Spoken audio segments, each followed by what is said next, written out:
Imagine walking along a peaceful street only to stumble upon a ghastly sight overhead.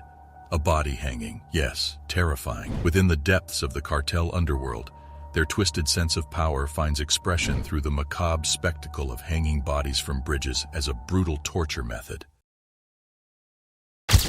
In a chilling reality, the Jalisco New Generation Cartel is the primary criminal organization responsible for a wave of violence on both sides of the border. This ruthless cartel has taken their fight to unprecedented levels, even resorting to shooting down a military helicopter with a rocket-propelled grenade. It might be tempting to believe that the days of cartel violence are long gone, or that they reached their peak with figures like Pablo Escobar or El Chapo. Unfortunately, that's far from the truth. Violence in Mexico has hit an all-time high, and the CJNG is at the heart of it all.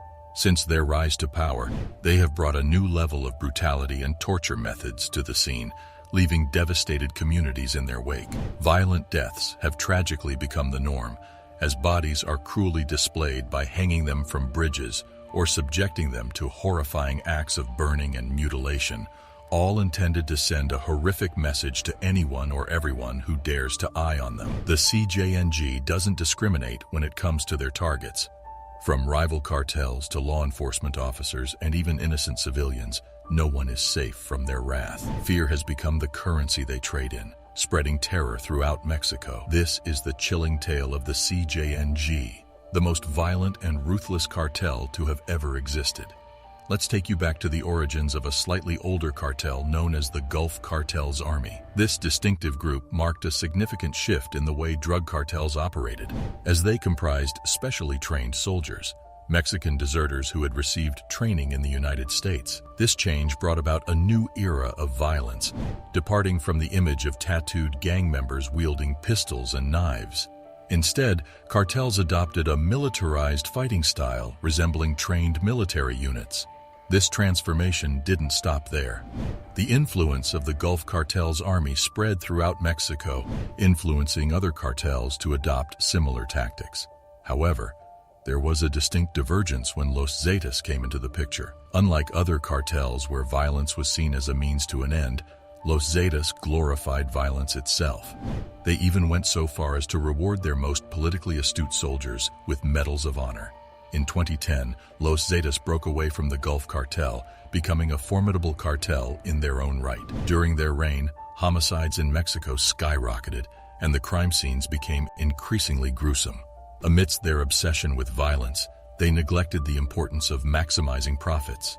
In contrast, rival cartels like the Sinaloa cartel remained more organized and powerful, especially in controlling trafficking routes. This serves as a reminder that violence often perpetuates more violence, while a well-organized and strategic approach can yield greater power and influence.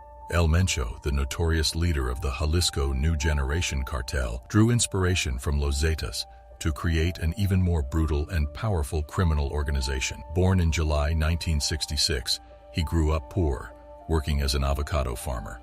In the 1980s, he illegally migrated to the U.S., but due to his involvement in numerous petty crimes, he was eventually deported. In the 1990s, El Mencho joined the Millennial Cartel, but after its leaders were either arrested or killed, the cartel splintered.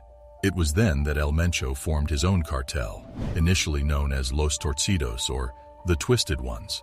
The Millennial Cartel eventually merged into CJNG, Cartel de Jalisco Nueva Generación, giving rise to a new wave of terror.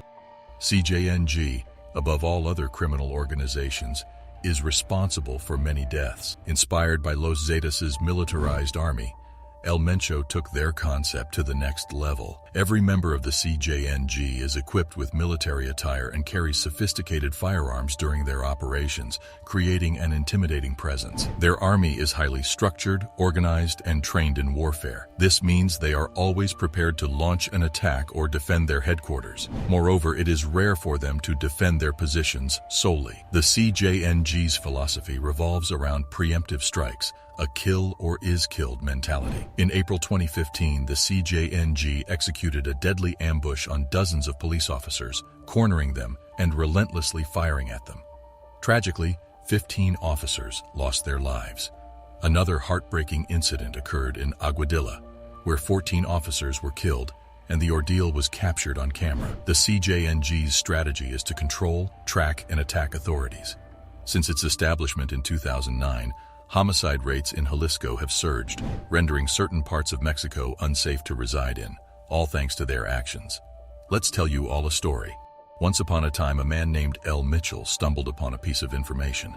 He discovered that the Mexican military had plans to apprehend two smaller bosses from the CJG. Determined to divert the attention of the authorities, L. Mitchell devised an operation that involved creating chaos elsewhere.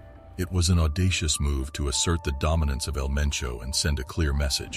His men set fire to 25 establishments in Guanajuato, randomly shooting at people and even causing car explosions. It's astounding to think about how the CJG evolved from humble beginnings to become one of the wealthiest cartels in history. Their rise to power originated from an unexpected source: avocados. Yes, you read that right. They started as avocado farmers and then gradually shifted their focus to manufacturing chemical precursors for drugs like methamphetamine. It's quite ironic when you consider that the same country producing avocados for the US market also became a major player in the drug trade. The CJG didn't rely solely on fear or brutality to assert their control. They displayed remarkable resourcefulness and adaptability. In July, footage of a CJNG convoy showcased a group of gunmen who called themselves the Elite. They pledged their loyalty to Elemento, a prominent figure within the cartel.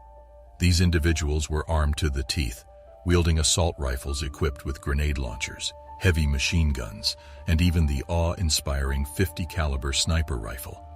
The CJGG took pride in showcasing their formidable arsenal, making a statement about their power and influence. Another aspect that drives the CJG is their twisted philosophy of showcasing their unspeakable brutality. They firmly believe that by demonstrating the extent of their evil, people will be even more terrified of them. This strategy involves flaunting their weaponry and adopting a paramilitarized fighting style. Their arsenal includes high-caliber guns and even homemade tanks known as monstros.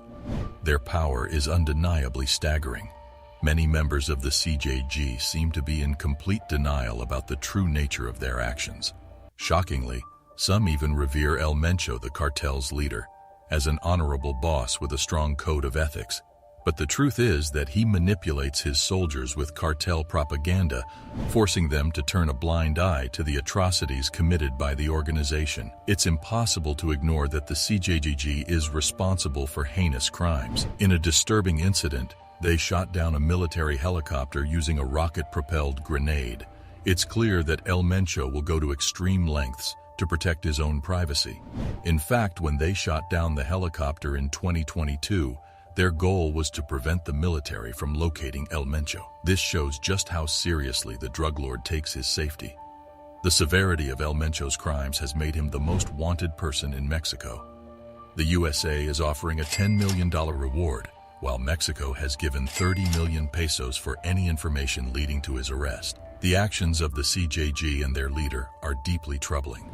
It's clear that their disregard for human life and their brazen attacks on authorities set them apart from other cartels. The consequences of their actions are devastating, and law enforcement agencies must continue their efforts to bring them to justice and put an end to the violence caused by this ruthless cartel. It is now well acknowledged worldwide that the Mexican government faces unprecedentedly difficult circumstances. The Guardian estimated that by the end of 2022, a shocking 26,000 people had been exterminated in Mexico. The past few years have witnessed an alarming surge in homicides, with an average of 94 lives lost daily in 2021 alone. The level of violence remains at an all-time high, and the CJG appears to have the upper hand in their confrontations with the police. They operate with a highly organized structure, enabling them to launch coordinated attacks against the Mexican government.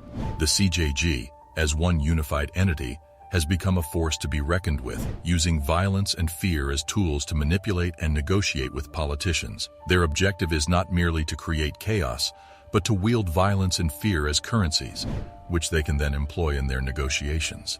They have taken a page out of Pablo Escobar's playbook, adopting the infamous plata o plomo approach: either accept the bribe or face dire consequences. However, the CJG has taken this strategy to a new level, relying more on instilling fear and intimidation than traditional bribery. The CJG's brutality and fearsome reputation have made them a menacing presence both in Mexico and the United States, to the extent that there are discussions about designating them as an official terrorist organization. They are held accountable for the alarming rise in fentanyl and heroin crisis in the United States. The DEA has identified the CJG, also known as the Jalisco Cartel, as responsible for approximately 1/3 of the illicit drugs entering the country through various means, by land and by sea. The CJG now holds control over the two major ports responsible for receiving substances from China into Mexico. With an army stronger than ever before, the question arises, will the reign of terror ever come to an end? Rumors have emerged surrounding the elusive El Mitchell, a kingpin known for his extreme privacy. Apart from a few pictures, little is known about him. He has never addressed the public or spoken in front of a camera, always accompanied by heavily armed guards wherever he goes. In 2021, he seemed to disappear completely, fueling speculation that El Mitchell may have faced his long-awaited downfall. Rumors about El Mitchell's fate started circulating around 2020, when news surfaced that he had left the country. Speculation ranged from him being seriously ill to no longer being involved with the cartel. In February 2022, unverified reports emerged with even more important news. El Mitchell had allegedly passed away in a hospital due to respiratory issues. While this information hasn't been officially confirmed, there is some circumstantial evidence that could be seen as confirmation. A prominent Elemento loyalist named Jose Barnabasuela, known as La Vaca, and his cartel in Colima began spreading messages and displaying banners throughout the city, suggesting El Mitchell's demise. La Vaca's desertion from the cartel indicates a loss of trust in Elemento, as historically when a major kingpin falls, the entire cartel often crumbles with him. Pablo Escobar and Miguel Ángel Félix Gallardo serve as notable examples. Does this mean the CJG is on the verge of collapsing as well? Or does the well-organized structure left behind by El Mitchell possess the strength to appoint a new leader? As of 2023, the CJG has already started fragmenting into smaller factions, engaging in wars against rival cartels and even within their own ranks.